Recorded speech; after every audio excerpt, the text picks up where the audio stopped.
Hi hello అందరికీ సంక్రాంతి శుభాకాంక్షలు. So ఇది నిన్నటి మినీ వ్లాగ్ అన్నమాట. సో పొద్దున్నే లేచి యథావిధిగా ముగ్గులైతే పెట్టేసుకున్నాము. ఇంకా తర్వాత ఈరోజు పొంగల్ ప్రిపేర్ చేస్తున్నాను. సో కట్టె పొంగలి ప్రిపేర్ చేస్తారు కదా. సో మా పిల్లలైతే ఈరోజు చక్కెర పొంగలి ప్రిపేర్ చేయమ్మా అన్నారు, స్వీట్ తిందామని చెప్పి.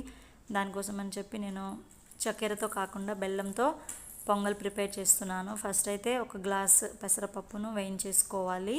డ్రై ఫ్రై అయిపోయిన తర్వాత సేమ్ ఒక గ్లాస్ రైస్ రెండు కడిగి కుక్కర్లో పెట్టేశాను. సో 3 విజిల్స్ వచ్చిన తర్వాత చాలా మెత్తగా ఉడికిపోయి ఉంటుంది.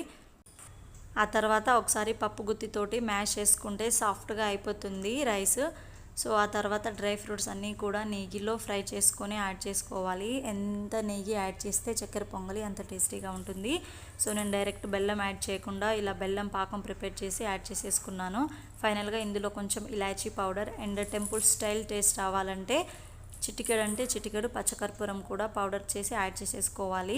సో సేమ్ మనం టెంపుల్లో తిన్న చక్కెర పొంగల్ టేస్ట్ వస్తుంది. ఒకసారి ఎవరైనా ట్రై చేయని వాళ్ళు ఉంటే ట్రై చేయండి.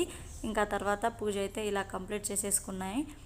లంచ్లోకి మేము వెజ్ పులావ్ అండ్ ఆలు మసాలా కర్రీ ప్రిపేర్ చేసి తినేసాము. సో కొద్దిసేపు అలా బయటికి వెళ్దామని చెప్పి వెళ్ళాము. మేము ఒక ప్లేస్ చూడడానికని చెప్పి వెళ్ళాము. సో కానీ మేము వెళ్ళాలనుకున్న ప్లేస్ దగ్గరికి వెళ్ళలేకపోయాము. మాకు దగ్గరలో ఒక 10 కిలోమీటర్స్ దూరంలో డ్యామ్ ఉందంట. సో అక్కడికి వెళ్దామని చెప్పి బయలుదేరాము. కానీ అక్కడ ఫారెస్ట్ ఉంటుంది పక్కనే, అందులో నుంచి ఎలిఫెంట్స్ అన్నీ బయటకు వచ్చేసాయంట గుంపులుగా.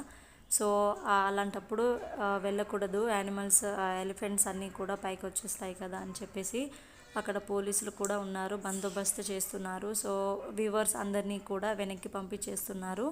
ఇక మేము కూడా రిటర్న్ అయిపోయాము. యాక్చువల్లీ స్నాక్స్ తీసుకెళ్ళాము తిందామని, కానీ అక్కడ వెళ్ళలేదు కాబట్టి వచ్చే దారిలో ఒక రెస్టారెంట్ దగ్గర ఆగేసి స్నాక్స్ అవి తినేసి ఇంటికి వచ్చాము. ఇక మా పిల్లలకి ఒక చిన్న కైట్ ప్రిపేర్ చేశాను. ఇక్కడ కైట్స్ దొరకట్లేదు. సో వాళ్ళు కైట్ ఆడుకున్న తర్వాత ఇంక మేము ఇక్కడ చిట్టి ఆట అంటారు కదా, సీతారాముల ఆట. సో ఈ ఆట ఆడుకున్నాము. ఇంకా తర్వాత డిన్నర్ చేసేసుకున్నాము. మరి మీరు సంక్రాంతి పండుగ ఎలా సెలబ్రేట్ చేసుకున్నారో కామెంట్ చేసేయండి. అండ్ వీడియో నచ్చితే లైక్ చేసి సబ్స్క్రైబ్ చేసుకోవడం అసలు మర్చిపోకండి. Thank you for watching.